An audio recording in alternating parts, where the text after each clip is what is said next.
Alright, so in this video, I said I was done talking about black metal, but the topic of this one band came up, and I really felt like it doesn't matter if you're a fan of this genre, this is an interesting story.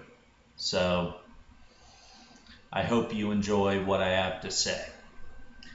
Now, one of the major black metal bands that emerged in the early 90s was called Dissection from Sweden.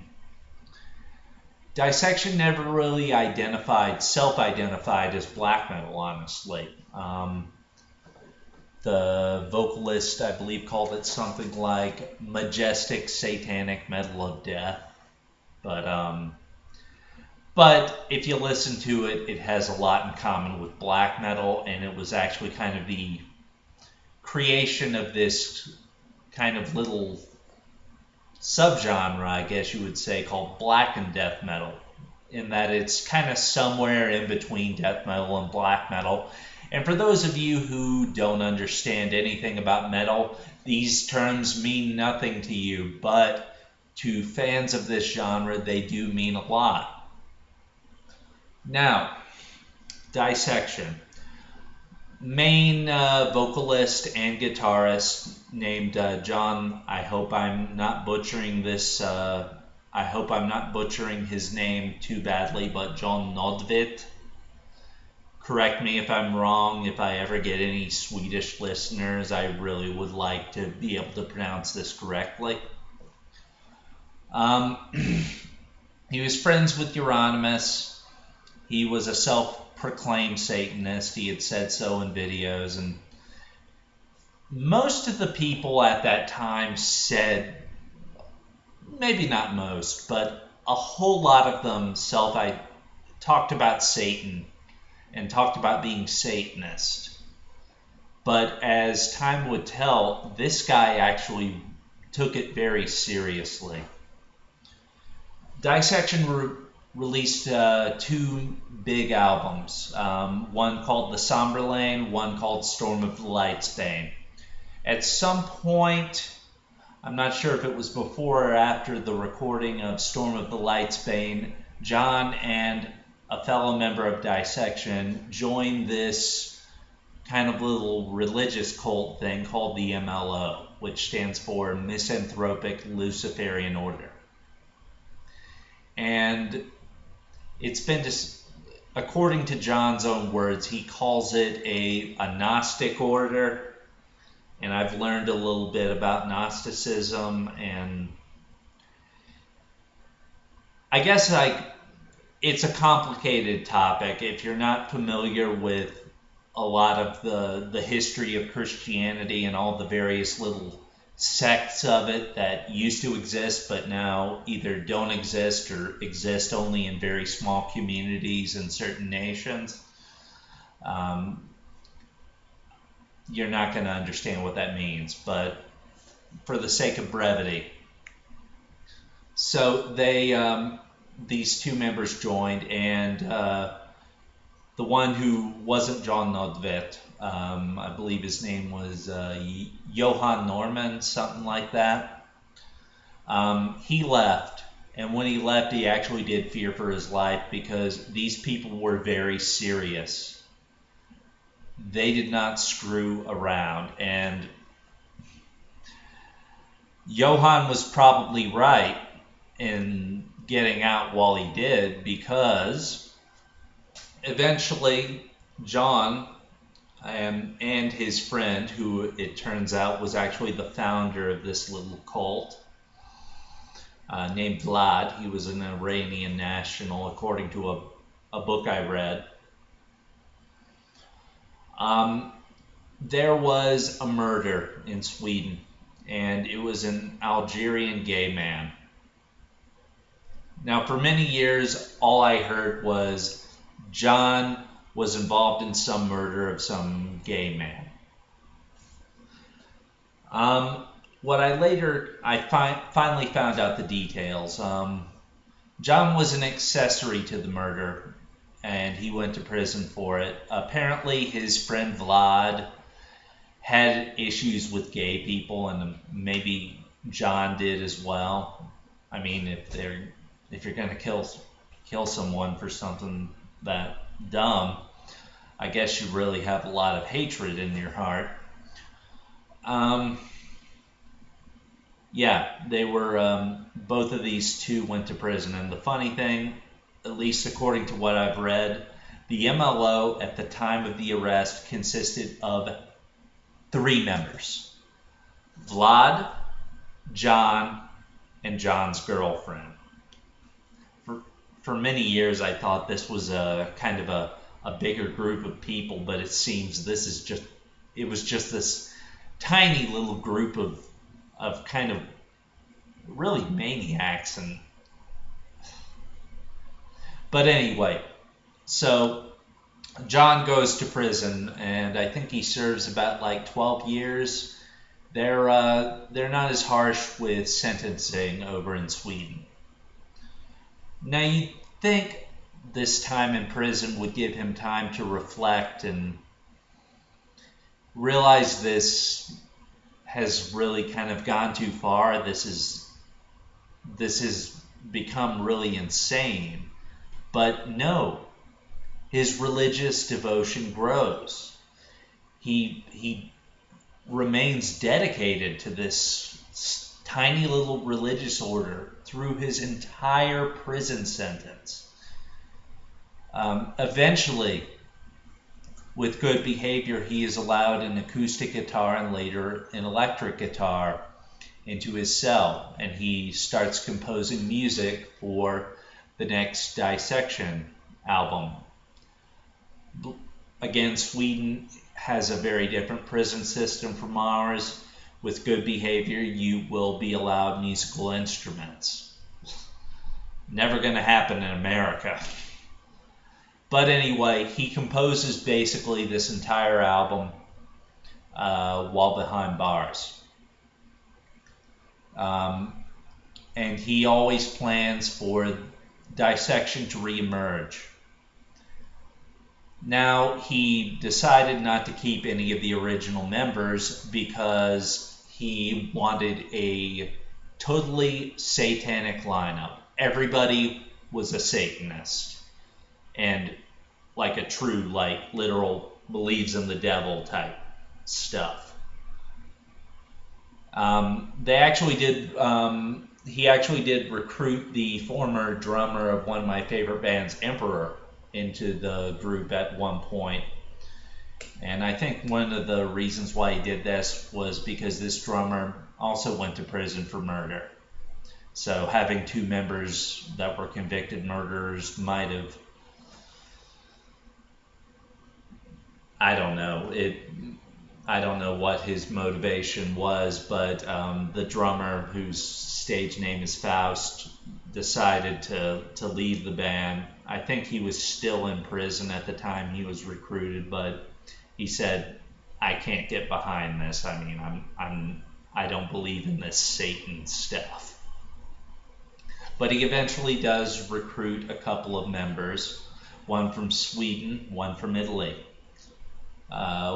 The guy from Italy was a guitarist for the Italian industrial black metal act Aborium, and his name was Set Tatum. I'm probably butchering that name, but he moves up to Sweden to join the band. John eventually does get released from prison, and within a couple of weeks of his release, bear in mind this album is completely it's completely written, and he's actually in Sweden. When you're in prison, they actually allow you breaks out of prison so that you can start to reintegrate into society, and he would spend these periods rehearsing. Within 3 weeks or something like that, from him being released from prison, the band sets out on a European tour. This is the EU, where you can basically travel in between countries, and nobody really checks your passport. There is no way Dissection would have ever been able to play in the US with John's criminal record. But from what I've heard, it was an amazing tour, and a live album and live DVD was recorded, and it is considered one of the finest black metal performances ever.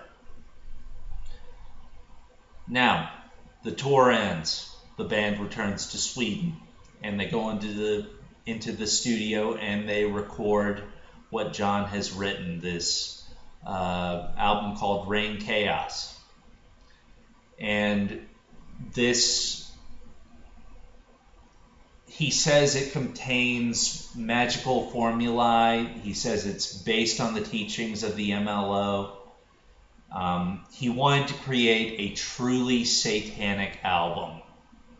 Like, I mean, listen to bands like Venom, Bathory, Merciful Fate. I mean, they weren't. Merciful Fate were Satanists, but only in the Church of Satan, Anton LaVey thing.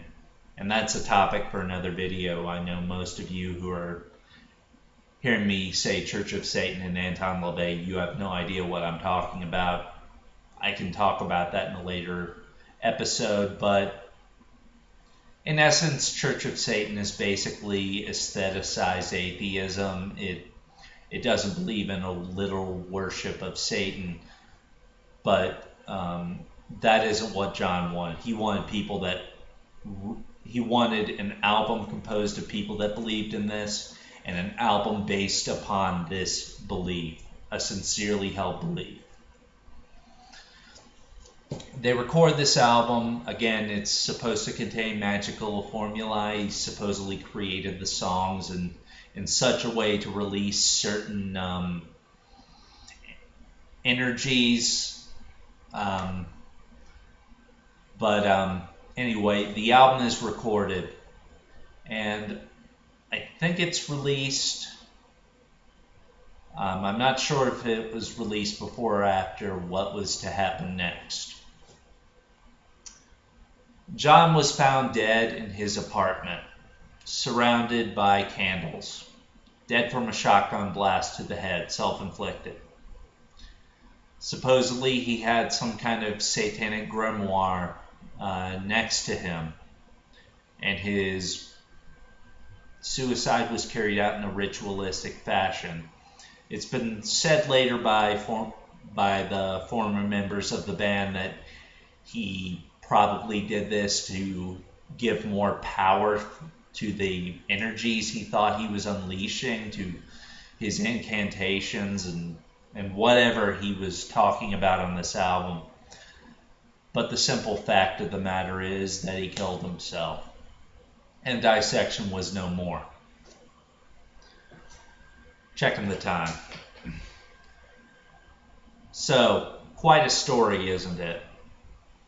What I find so sad is this guy was such an insanely talented musician. If you listen to this, to the early and the later stuff, he was such an excellent songwriter. He was such an excellent guitarist.